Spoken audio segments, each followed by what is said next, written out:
And look, this is going to be an offensive-heavy draft, but if you were putting together an all-defense draft team, how would it look? Well, the two guys that I really like on the edge is Dallas Turner, who played for us at Alabama, and Latu from UCLA. These two guys can really rush.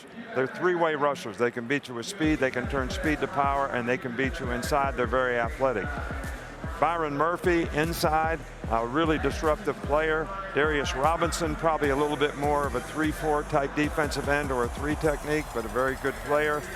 Both inside backers. It's going to be tough for any inside backer to get drafted in the first round, but I like Edrin Cooper from Texas A&M and Peyton Wilson from North Carolina State. These guys are really athletic, and they can really run and cover and play in space. You know, there's not a lot of safeties in the draft, but Terrion Arnold and Quinyon Mitchell are really good corners, and I would actually take guys like Kool-Aid, who played for us at Alabama, and Cooper DeJean, who are both corners who can play corner, but they may end up playing inside for somebody. And then Tyler Newman is probably the best safety in the draft. Coach, what's the difference between the two corners coming out of Alabama? Well, I think Terrion Arnold, who if you watched him play last year, struggled a little bit. So you got to give him a lot of credit for the hard work he did to improve and become a really good player this year. Kool-Aid is a more naturally instinctive guy. He's played more football, but Terrion has great measurables, really good cover guy, got good ball skills, tackle, tough. Both guys are. But the biggest difference to me is Kool-Aid is a little bit more mature right now as a player. He's played more, he's smart. He really understands the game. He played receiver. He played with Bo Nix in high school, so he played receiver and defensive back. So I think that's the only difference in the two. Okay. Coach, so it's really interesting to me when I look at defenses and how important it is to get after the quarterback. How important it is to be able to get pressure in the backfield to the back end coverage. Is there any such thing as great coverage if you can't get after a team's quarterback and let him stand in the pocket? Well, you got to make the quarterback throw on time, and you got to push the pocket in the middle. People always talk about sacks. Sacks don't have anything to do with winning and losing. People get paid a lot of money for sacks, though, Coach. Affecting the quarterback, though. It's a lot Guys of money who in that affect sack the game. quarterback and make him move off the spot and push the pocket so he can't step up and throw the ball in the middle of the field. Because you always want to defend the middle of the field first. So, but pass rush is the most important thing. It's the best defense you can have against a passing play because it's hard to cover all 5 dudes every time. Yeah, absolutely. Coach, you had Quinyon Mitchell on your list. He's a cornerback out of Toledo. The one thing I like about Quinyon is he has Power 5 like skills and talent. Like he should be at a Power 5 school, but he was at a MAC school.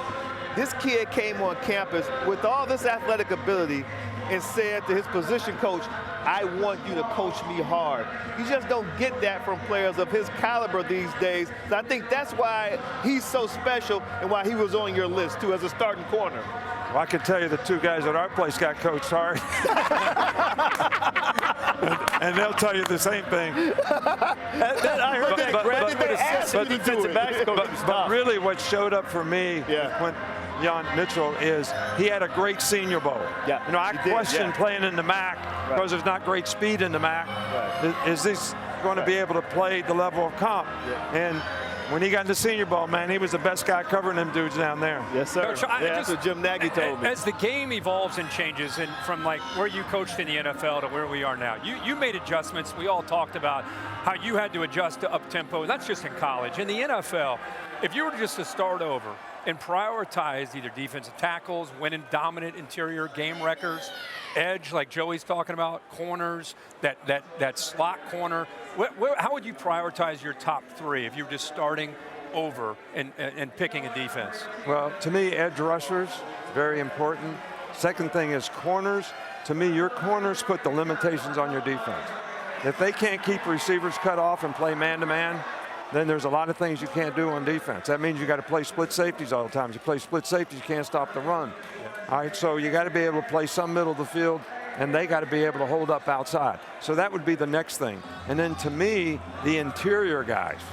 I'm talking like I'm records. talking about Yeah. disruptive players inside that are hard to block. And a lot of people play one gap penetration now. So some of these guys that have great initial quickness, they're not quite as big. Yeah. You know, they're not really two gap guys.